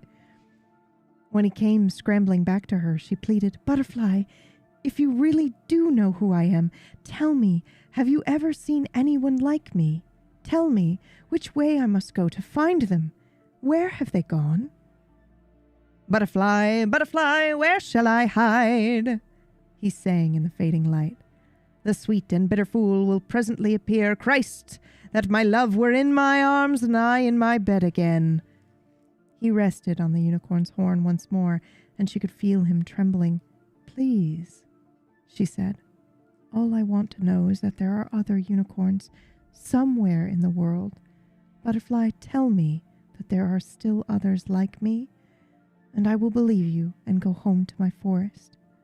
I have been away so long, and I said that I would come back soon. Over the mountains of the moon, the butterfly began. Down the valley of shadow ride, boldly ride. Then he stopped suddenly and said in a strange voice, No, listen, don't listen to me, listen. You can find your people if you are brave. They passed down all the roads long ago, and the Red Bull ran close behind them and covered their footprints. Let nothing you dismay, but don't be half safe. His wings brushed against the unicorn's skin. The Red Bull? She asked. What is the Red Bull? The butterfly started to sing. Follow me down, follow me down, follow me down, follow me down. But then he shook his head wildly and recited, His firstling bull has majesty, and his horns are the horns of a wild ox. With them he shall push the peoples, all of them, to the ends of the earth. Listen, listen, listen quickly. I am listening, the unicorn cried. Where are my people, and what is the Red Bull? But the butterfly swooped close to her ear, laughing. I have nightmares about crawling around on the ground, he sang. Little dogs, Tray, Blanche, Sue, they all bark at me, the little snakes. They hiss at me. The beggars are coming to town. Then at the last come the clams. For a moment more he danced in the dusk before her. Then he shivered away into the violet shadows by the roadside, chanting defiantly, It's you or me, moth! Hand to hand, a hand, a hand, a hand! The last unicorn saw of him was a tiny skittering between the trees, and her eyes might have deceived her, for the night was full of wings now. At least he did recognize me, she thought sadly. That means something. But she answered herself, No, that means nothing at all, except that somebody once made up a song about unicorns, or a poem. But the Red Bull, what could he have meant by that? Another song, I suppose. She walked on slowly, and the night drew close about her. The sky was low and almost pure black, save for one spot of yellowing silver where the moon paced behind the thick clouds. The unicorn sang softly to herself, the song she heard a young girl singing in her forest long ago. Sparrows and cats will live in my shoe sooner than I will live with you. Fish will come walking out of the sea sooner than you will come back to me. She did not understand the words, but the song made her think longingly of her home. It seemed to her that she had heard autumn beginning to shake the beech trees the very moment she stepped out into the road. At last she lay down in the cold grass and fell asleep. Unicorns are the wariest of all wild things, but they sleep soundly when they sleep. All the same, if she had not been dreaming of home, she would surely have roused at the sound of wheels and jingling coming closer through the night, even though the wheels were muffled in rags and the little bells wrapped in wool. But she was very far away, farther than the soft bells could go, and she did not wake. There were 9 wagons, each draped in black, each drawn by a lean black horse, and each bearing barred sides like teeth when the wind blew through the black hangings.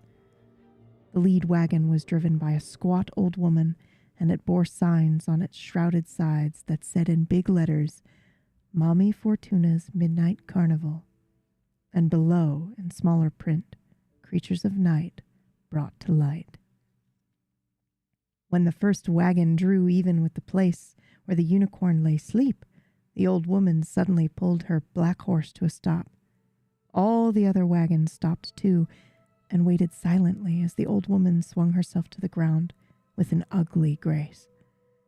Gliding close to the unicorn, she peered down at her for a long time, and then said, "Well, well, bless my old husk of a heart.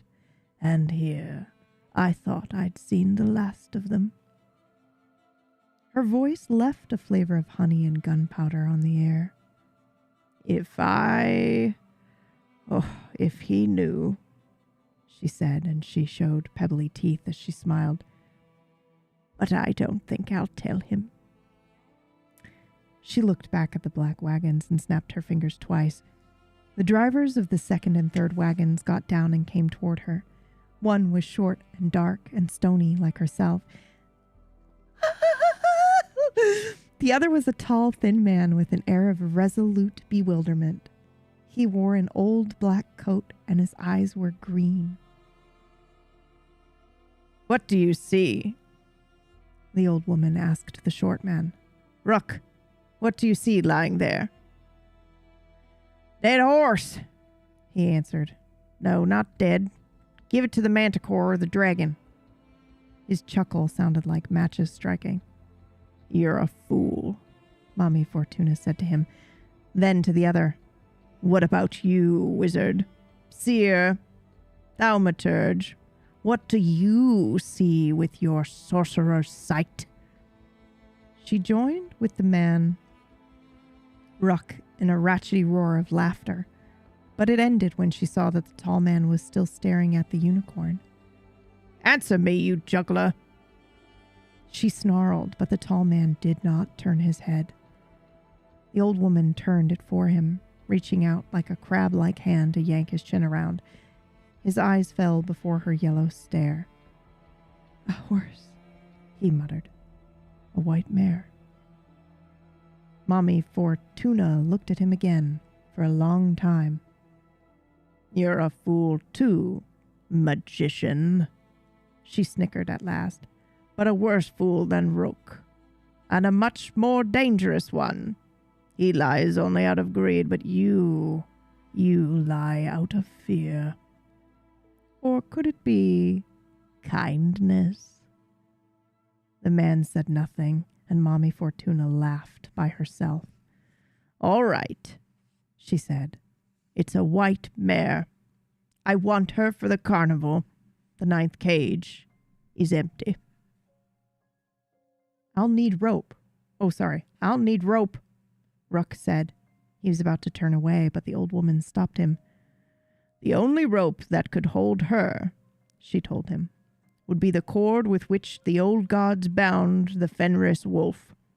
That one was made of fish's breath, bird spittle, and a woman's beard. The meowing of a cat, and sinews of a bear, and one thing more. I remember mountain roots. Having none of these elements nor dwarfs to weave them for us, we'll have to do the best we can with iron bars. I'll put a sleep on her, thus." And Mommy Fortuna's hands knitted the night air while she grumbled a few unpleasant words in her throat. There was a smell of lightning about the unicorn when the old woman had finished her spell. "Now, cage her," she said to the two men. "She'll sleep till sunrise, whatever racket you make, unless in your accustomed stupidity you touch her with your hands. Take the 9th cage to pieces and build it around her, but beware. The hand that so much as brushes her mane turns instantly to the donkey's hoof it deserves to be." Again she gazed mockingly at the tall, thin man. "Your little tricks would be even harder for you than they already are, wizard," she said, wheezing. "Get to work. There's not too much dark left." When she was well out of earshot, sliding back to the shadow of her wagon as though she had just come out to mark the hour, the man named Ruck spat and said curiously, "Now I wonder what's worrying the old squid. What would it matter if we touched the beast?" The magician answered him in a voice almost too soft to be heard. "The touch of a human hand would wake her out of the deepest sleep the devil himself could lay on her. And Mommy Fortuna's no devil." "She'd like us to think so," the dark man sneered. "Donkey hooves, gah!" But he thrust his hands deep into his pockets. "Why would the spell be broken? It's just an old white mare. But the magician was walking away toward the last of the black wagons. Hurry, he called over his shoulder. It will be day soon. It took them the rest of the night to pull down the 9th cage, bars and floor and roof, and then to put it back together around the sleeping unicorn. Ruck was tugging at the door to make sure that it was securely locked when the gray trees in the east boiled over and the unicorn opened her eyes. The 2 men slipped hurriedly away, but the tall magician looked back in time to see the unicorn rise to her feet and stare at the iron bars, her low head swaying like the head of an old white horse. That's chapter 1. I could probably get away with reading another chapter sometime, but then I have to stop because it's not fair, and y'all should just get the book and read the book. But that was awesome. I'm not gonna lie to you. I'm gonna read this today. I'm gonna finish this book today on my list. Yep, I'm reading it right now. I'm gonna make a coffee and I'm gonna. Well, wait, it's maybe too late for a coffee, but I should be swimming. I should go swim and then come back and read this, but we all know what's about to happen, right? I'm going to go sit down with my cat and I'm going to read this out loud to my cat. And then when it's done, I will go for my swim. For those who are listening, we left off on page 21, which is the start of chapter 2. So if you want to get a copy, whoa, what? Fucking what? I was going to say it's like $15 paperback. You know, you don't have to get a $600 limited edition signed copy. Man, this is so weird. What a weird thing. Coincidence, right? So we know that Patrick Rothfuss wrote the intro, right? And was like, this is my favorite book. And I haven't read any of his books yet. But you know what book I am reading right now?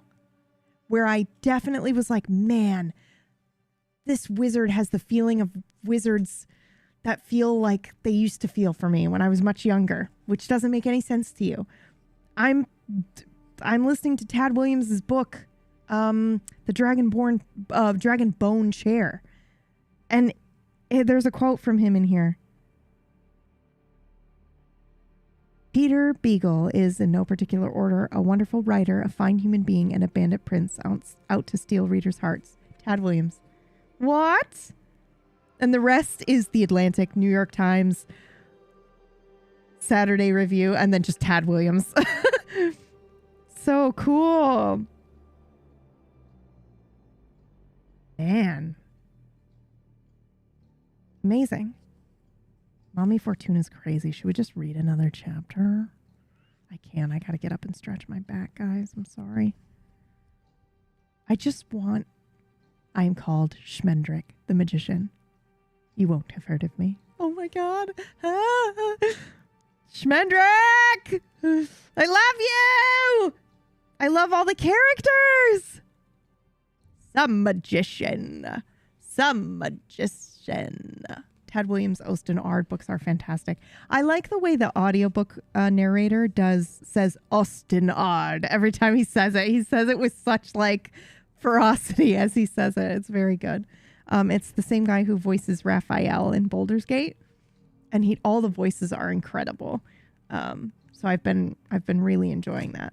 But the mages in that definitely feel like the magic users in this. Not that they're the same, but it's just got that old school, like, you have to be an apprentice to learn, and only through somebody else can you learn, and everybody's got different ways, and there's a mage, and oh my God, I can't wait. Oh my God, I can't wait. I'm going to make myself a tea. Maybe I should make some cinnamon buns. How hard is it to make cinnamon buns, guys? That's not difficult, right? It's the icing that would be hard, right? To do last minute.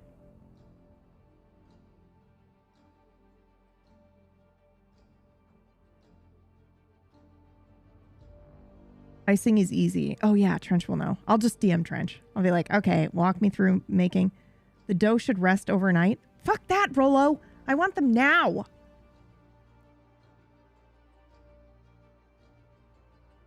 I want to have one with The Last Unicorn, and I want to light a candle. PB, have you seen the animated feature of The Last Unicorn? I have. I have it on Blu-ray because I'm a lunatic. I love that film. I love that film. I never resto overnight. Okay, I'm going to trust Tuz. Rolo's probably right, Tuesday. It should be rested overnight. It probably tastes much better rested overnight. But I don't operate that way. I operate in the way of like, you know what would sound great right now? A fucking Robax, cinnamon bun, and reading. Do you have yeast? I do. I burst into tears every time that theme of the film kicks in. Have you seen somebody just recently, maybe 2 years ago, did a cover of it on YouTube, and he sings all the parts, and it's so incredible. I don't know his name, and I don't have the link right now, but you could just do The Last Unicorn cover on YouTube and it'll come up. And there's a little bit of a very interesting preamble there as well that talks a little bit about. Oh my God. The back of the book has a quote from Ursula K. Le Guin on it. Peter S. Beagle illuminates with his own particular magic. Why the fuck have I never read this before? Why has everybody amazing that I love to read this? Because it's great. That's why. Derp. I'm sure it should be. I'm not a patient woman. Me either, Tooz. Here's what's going to happen. I'm going to try to make some, and then I'll take pictures. And you know what I'll do? I'll send you a picture of the cinnamon bun, cinnamon roll, whatever it's called, and The Last Unicorn, and my cat and me, and where I will be reading. My little space. I'll put it in the Discord in the book club, guys. Should I make a little spot in the book club for The Last Unicorn? Is anybody else going to read this with me, or is it just me?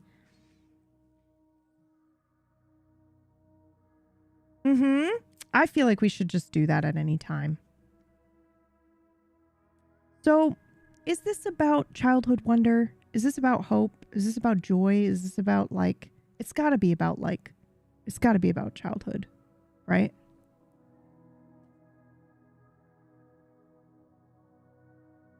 Oh my God, Sirius, you're alive. Holy shit, did you get your Discord account back? Holy crap, man. What a nightmare. Welcome in, welcome in. Oh, Raven, that's so sweet. I'll read it again, always down. All right, Tooz, let's do it. And also, as we read, we need to think of more emotes I can make. Because now we have wine. Did that not work? PBTV wine. There it is. Oh, it's not loading for me. Yeah. Okay. That's fine. It is there. It does exist. I probably just have to refresh. And we have Smug, which I might rename it to Magician just because my heart. Some Magician. I think we could do, I already know the Cry one. I know which one that's going to be, but I was torn between Rage or Cry for that. I'm not saying it just in case. Yes, it's so good.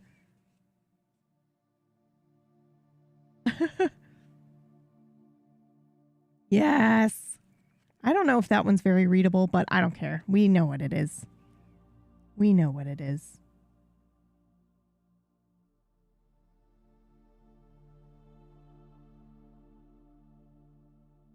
Man, I'm gonna have to watch this film, aren't I? We need Mommy Fortuna. I held you with crazy red eyes. Yeah, absolutely. It's like Mommy Fortuna, crazy eyes, and then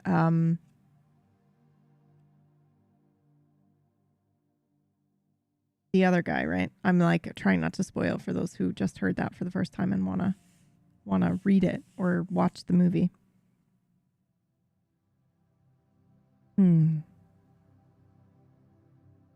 It seems like I have to read more of his books. I really enjoyed that. That felt like a...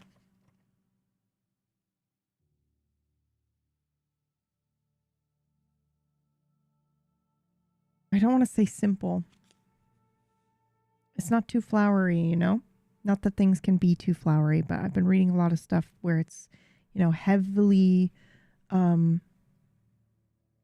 poetic and there's a lot of flowery language and there's nothing wrong with that and I enjoy that. And sometimes I'll be like, God damn. What was it, guys? What was the line that got me to go goddamn in here? Boiled over, right? It's describing a sunrise as it boiling over. What the fuck? Holy, that was so good. I have aphantasia, so it's hard to get me to visualize stuff. But when you say something like boiling over, man. Boiled over the trees. Yeah, something like that.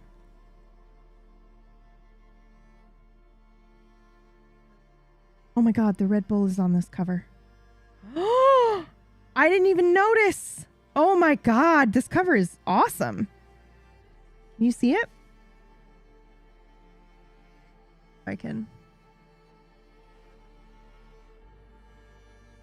Red Bull is here. And the water and the tower and the forest and the wings. Oh my God, that's so cool. That is nifty. All right. Should we find somebody to raid? I'm going to try to make okay, here's the thing. I'm going to put the book in the book club. Okay? Then what else am I going to do? We already uploaded the emotes. So we have them now. What else did I need to do? Oh, and then I'm going to make some cinnamon rolls. And I'll share pictures of the cinnamon rolls. What else do I need to do with cinnamon rolls, right, guys? I just need to make the dough, right? How does one make a cinnamon roll? Let's look it up.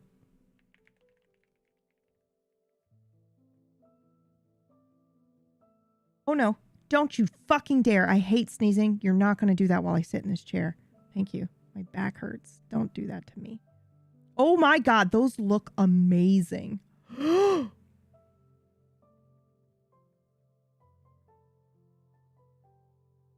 have a bread maker, guys. I could just be like, and it has a dough setting.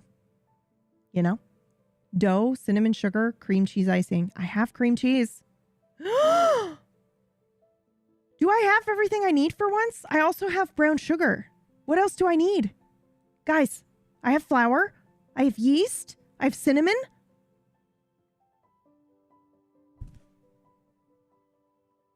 I think I have everything I need. This makes me so happy. Butter and milk. I have 2 forms of milk, but they're not normal cow milk. They're milk. The fuck just happened there? A lot of different accents in my mouth the last couple of days. I have macadamia. I have a Silk half and half dairy-free creamer. And then I have like a Silk one that I use for cooking usually to replace milk. But I also have vegan butter. Nut milk can work. I think macadamia nut milk might be amazing. It just needs to be a little bit thicker. So I think I might do a little bit of the milk with a tiny bit of that half and half. I'll experiment.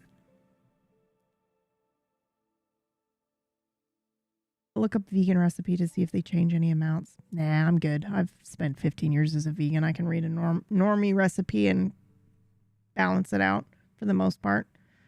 I'll be fine. Tell you what, if it turns out, I'll share.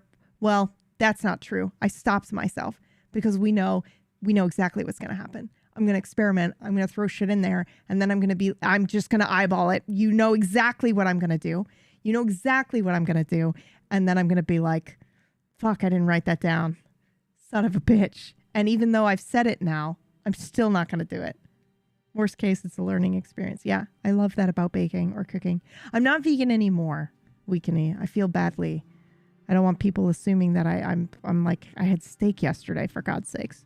I was for a very long time. I was for like 15 years. And that I wish I still was.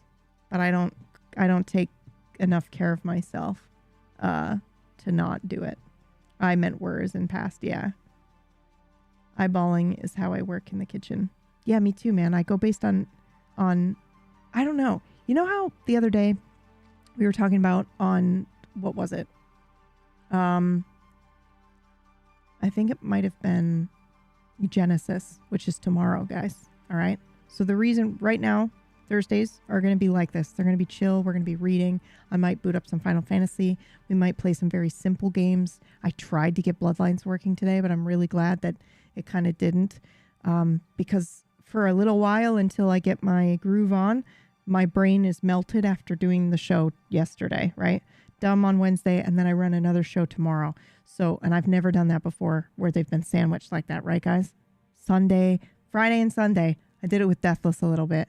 God damn, dude. It's hard on me. So, yeah. Yeah. My grandmother was an old Italian woman. We weren't allowed to measure in the kitchen. It's like magic. It feels like you're casting a spell somehow. Maybe that's why Genesis isn't an easy one to do. It is not. But I'm happy to report I am caught up. So we are ready to go. I just need to figure out what we're doing tomorrow, because I haven't done that yet. So I've just been, not that dumb is easy, but Genesis is complicated. I would say, and this is going to blow your mind, Biru, Genesis is easier than dumb, because I have to write I'm doing a whole new show format. And I don't, like I'm guessing, and there's a lot more stress involved in dumb. And there's a lot of things I got to do, and a lot more moving parts and players and leveling up and the green room and podcast version and all that stuff. Genesis is easier. Yeah. Really? Yeah. For sure. So like Friday will gas me, but Saturday I'll be able to like get up and play some Final Fantasy. Like I'll be able to like right now, I don't think I could play a game. I was able to barely read. I've mixed up like two very basic words because there's no because they're spelled the same way. The words that are spelled the same way and you need context clues around it to know which one it is. That's hilarious to me on a post GM day, because it's like, even though I just read the sentence and I know the context, my brain is working at like quarter speed and just is like, things are happening. So I thought that was actually a very cool example of what post GM brain is like, where it's obvious what that word is, but I got it wrong because I'm half there. I'm even half present listening to my own context. When is the cutoff for the offline menu this week? It is, I would say tonight at like 7 p.m. Eastern is when I'm going to close it out. So yeah. Also, Sirius, did you get your Discord back? Are you okay? I don't know if you responded. Oh, I did. Oh, it's busted, so I'm keeping the new one. Sent you a request, so we should catch up. Okay. I just wanted to make sure. I saw that come through, but I didn't know if it was you or not, or if it was previous person. So I was like, nah, not gonna. The Sirius Wolf joined the party. Okay, cool. All right, I will do that, Sirius. Sorry, what a nightmare. I'm so sorry to hear that happened. You should know, though, that I immediately like messaged some peeps like Colo and Nega Oryx, where I was like, hey, motherfucker's an actual game dev, so people are going to be tempted to click on this link. So everyone kind of pulled together to try to help with that situation. I'm sorry, what a nightmare. But I'm glad that you're okay. I'm going to go back to playing Rue Valley. Ooh, that sounds amazing. You know what else? Captain Howdy came out of the shadows and gave us... What game was it? Oh, H. Fuck. Hold on. I gotta look it up because I'm going to forget.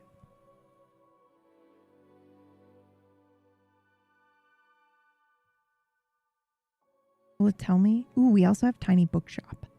We could play some chill games.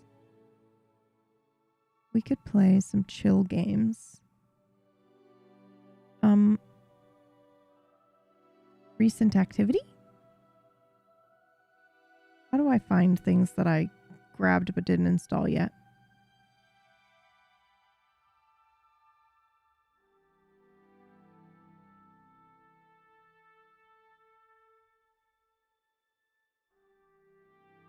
I don't know. Oh, there it is. The Altars. which I vaguely remember seeing this like 5 seconds of a trailer, and then I stopped it and added it to my wish list. So I don't know what it's about, but we could give this a try also. You know? Fun games. Okay. This is my Gollum playlist, guys. I had this on nonstop while I was writing that book. That little beginning of a book. The 60,000 words of a book. I actually don't think it's that many. Hold on, let's check. I have no clue because I had to put it on pause to work on the other book.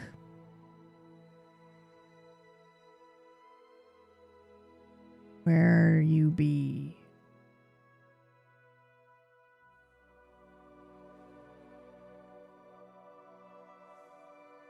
I don't even know what I'm looking at. There it is. Oh, hey! 42,000 words. Jesus.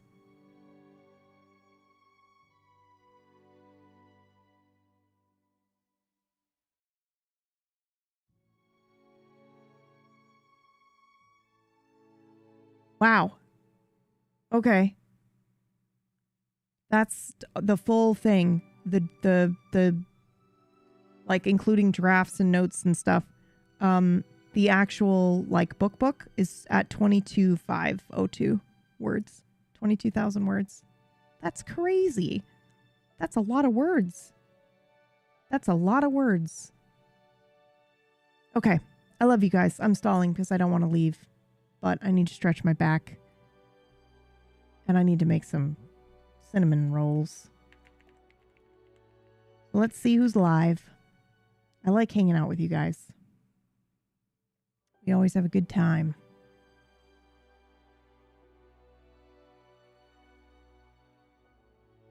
That's awesome. So many words. Yes, I will continue doing it. I will not give up on it. I've redirected my energy at the moment to do Dumb and Otherworld and finish that out. Oh. We love it too, and thank you for another lovely read. Yeah, I'll see if I can save that and add it to our collection. Our collection of reads. Oh my.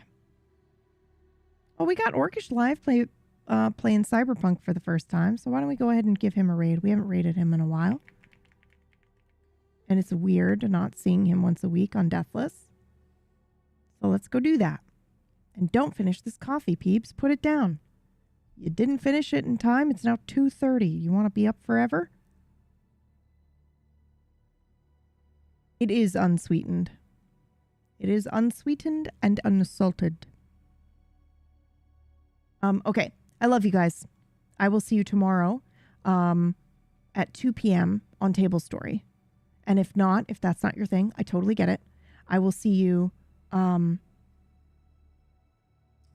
Monday. I will see you back on Monday. And also, Death Scythe on YouTube. Death Scythe was my favorite. And I'm glad you enjoyed listening to the book, and I'm glad you enjoyed the movie. And you guys, I will make some more Last Unicorn emotes for us for a little while here on Twitch. So those two, we've got Smug and Wine. Okay. I adore you guys. We're raiding now, right? It's happening. Did I do it? Did I do the thing? I did. Okay. The Gundam? Yeah. Yeah, I was a huge Gundam fan. Are you kidding me? Huge Gundam fan. This song. If this ain't fucking Interstellar vibes. I'll post this playlist in the Discord. Don't worry. God damn it. Are you kidding me?